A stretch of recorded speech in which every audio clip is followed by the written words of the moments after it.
बिस्मिल्लाहिर्रहमानिर्रहीम। Ladies and gentleman, अस्सलामु अलैकुम वरहमतुल्लाहि वबरकातुहू। नाज़रीन इकराम, आज की इस वीडियो में हम कुरान करीम के चैप्टर नंबर 20 सूरह तौहा के वर्स नंबर 99 से लेकर वर्स नंबर 114 तक एक बहुत इम्पोर्टेंट टॉपिक पर जो वेस्टर्न वर्ल्ड की जानिब से क्वेश्चंस रेज़ किया जाते हैं उनके हवाले से हम डिस्कशन करेंगे। आप सबसे गुजारिश है कि अगर आपको हमारा मैसेज पसंद आए तो हमारे इस पैगाम को अपनी कम्युनिटी के दीगर अफराद तक भी शेयर कीजिए और इस कार खैर में हमारा साथ दीजिए। तो आइए बिना टाइम वेस्ट किए अपने आज के इस यूनिक से टॉपिक की जानिब बढ़ते हैं। Ladies and gentlemen, if we look at the non-Muslims and especially if we look at the Western world, तो हम सब जानते हैं कि वो इस्लाम के अगेंस्ट बहुत से क्वेश्चंस रेज करते हैं, बहुत से ऑब्जेक्शंस रेज करते हैं।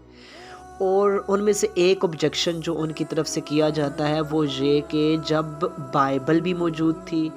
तौरा भी मौजूद थी और जब साम भी मौजूद थी, तो इसके होते हुए कुरान की आखिर क्या ज़रूरत थी। अब इसी टॉपिक पर, इसी चीज़ पर हम आज की वीडियो में डिस्कशन कर रहे हैं। जैसा कि हम अगर इस चीज़ की हिस्ट्री की तरफ देखते हैं तो सबसे पहले अगर आप for example look at the साम, अगर आप ज़बूर जिसको हम साम भी बोलते हैं उसकी तरफ आप देखें तो जो साम है वो साम इज़ नॉट अ सिस्टम। हम सब जानते हैं कि ये जो ज़बूर नाजिल हुई थी हज़रत दाऊद पर, प्रोफेट डेविड पर, ये सिस्टम नहीं था बल्कि उसमें जस्ट कुछ पोएम्स थी और जस्ट कुछ प्रेयर्स थी। लेकिन इसके बाद जब हम देखते हैं तौरा की, अगर हम स्टडी करते हैं, जो फर्स्ट रेवोल्यूशनरी सिस्टम आया था ना, एक फर्स्ट डिवाइन सिस्टम आया था जो पूरी शरिया आई थी प्रोफेट मोसेस पर तौरा की सूरत में, तो वो एक सिस्टम कहलाने के लायक था। और इसके अलावा अगर हम देखते हैं तो बाइबल में भी वही लॉ, वही सिस्टम चल रहा था, लेकिन उसमें चंद एक रिफॉर्म्स आ गई थी जिसकी वजह से बाइबल आ गई। अब अगर हम बारी बारी इन दोनों पर एनालिसिस करते हैं तो सबसे पहले आप देखें जो तौरा थी उसमें, ठीक है, अल्लाह ताला ने एक डिवाइन सिस्टम दिया था, लेकिन वो सिस्टम बहुत वसी भी नहीं था, इतना ब्रॉड भी नहीं था, लेकिन था एक सिस्टम, फ्लेक्सिबिलिटी भी उसमें थी, एक अच्छा सिस्टम था उस वक्त के मुताबिक, और वही उस वक्त की स्टेट में अच्छे से इम्प्लीमेंट किया जा सकता था। लेकिन उसमें डिफेक्ट ये था कि वो ग्लोबली उसकी इम्प्लीमेंटेशन नहीं हो सकती थी,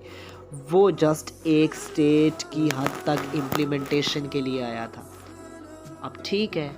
कुछ टाइम तक तो उन्होंने उस सिस्टम को फॉलो किया, जो इज़राइलाइट्स थे, जो ज्यूज़ थे, उसके मानने वाले यहूदी थे, जो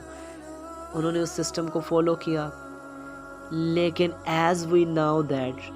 कि आहिस्ता आहिस्ता जब टाइम गुजरा, प्रोफेट मोसेस के बाद उनके जो रेबाइज थे उन्होंने तो सिस्टम में ही चेंज करना शुरू कर दी थी। उन्होंने तो तौरा के जो लॉज थे, उसके जो प्रिंसिपल्स थे, उनमें ही चेंजिंग्स करना शुरू कर दी थी। और सम बिलीव्स भी करप्टेड किस्म के कॉमन होने लगे थे इज़राइलाइट्स में। और इसके अलावा हम जानते हैं कि जो उनके यहाँ एक डिवाइन सिस्टम था उसको सिनेगॉग्स के अंदर कैद कर दिया गया था और स्टेट और रिलीजन को स्प्लिट कर दिया। अब स्टेट में सेकुलरिज्म आ गई कि खुदा को सिनेगॉग में जाकर पूजेंगे और बाहर वही सेकुलर सिस्टम चलेगा, उसी के मुताबिक ज़िंदगियाँ चलेगी, यूजरी होगी, इंटरेस्ट होगा, एडल्ट्री चलेगी, फोर्निकेशन चलेगी, ईच एंड एवरीथिंग चलेगा, अल्लाह के कानून के ख़िलाफ़ बगावत करेंगे। सोच लिया था और करप्ट किस्म का सिस्टम रियासत में आ गया। इसके बाद आप देखते हैं तो फिर चंद रिफॉर्म्स के साथ जब बाइबल आ गई तो बाइबल को अब मानने वाले जो थे वो क्रिश्चियंस कहलाने लगे। अब उन्होंने भी जो प्रीस्ट थे, उनके जो पादरी हजरात थे प्रोफेट जीसस के बाद से, उन्होंने भी वही खराबियां की, बाइबल में भी चेंज करने लगे। बाइबल में प्रोफेट मोहम्मद अलैहिस्सलाम के बारे में और तौरा में जो प्रोफेट मोहम्मद अलैहिस्सलाम के बारे में वर्सेस थी उनको भी रिमूव किया और मैन मेड लॉज को इम्प्लीमेंट करने लगे। इन्होंने भी चर्च और स्टेट को अलग अलग कर दिया। इन्होंने भी वही मिस्टेक्स की, चर्च के अंदर अल्लाह को सजदे और बाहर उस बातिलाना निज़ाम को सजदे। اور اتنی کرپشن کہ اپنی کتابیں اپنے بیلیف سسٹم انہی میں چینج کر دیا۔ اب ظاہر سی بات ہے جب اتنی کرپشن سٹارٹ ہو جائے، نظام ہی بدل دیا جائے، کتابوں میں ہی چینج ہونے لگ جائے، تو پھر ایک پرفیکٹ کتاب کی ضرورت تو بنتی تھی نا، جس میں کسی قسم کا چینج پوزیبل ہی نہ ہو، جس کی حفاظت کا ذمہ خود خالق کائنات، خود اس کا رائٹر، خود اللہ جل شانہ لے لے۔ ایسی کتاب کی ضرورت تو بنتی تھی۔ پھر اللہ تعالیٰ نے ایک ایسی عظیم کتاب نازل فرمائی، قرآن کریم، جو لاسٹ بک اللہ تعالیٰ کیا پروفٹ محمد علیہ السلام پر نازل ہوئی، ریولوشنری بک اللہ تعالیٰ نے اس کو نازل کیا، اور اس کی سب سے پہلے اس کی حفاظت کا ذمہ خود لیا، کیونکہ پچھلی کتابیں تو چینج ہو چکی تھی، ان میں تبدیلیاں ہو چکی تھی، لیکن اللہ تعالیٰ نے فرما دیا کہ اس کتاب کی حفاظت کا ذمہ میرے اوپر ہے۔ اب کوئی بھی ماں ایسا بچہ نہیں جنے گی جو قیامت تک اس کتاب میں تبدیلی کر دے،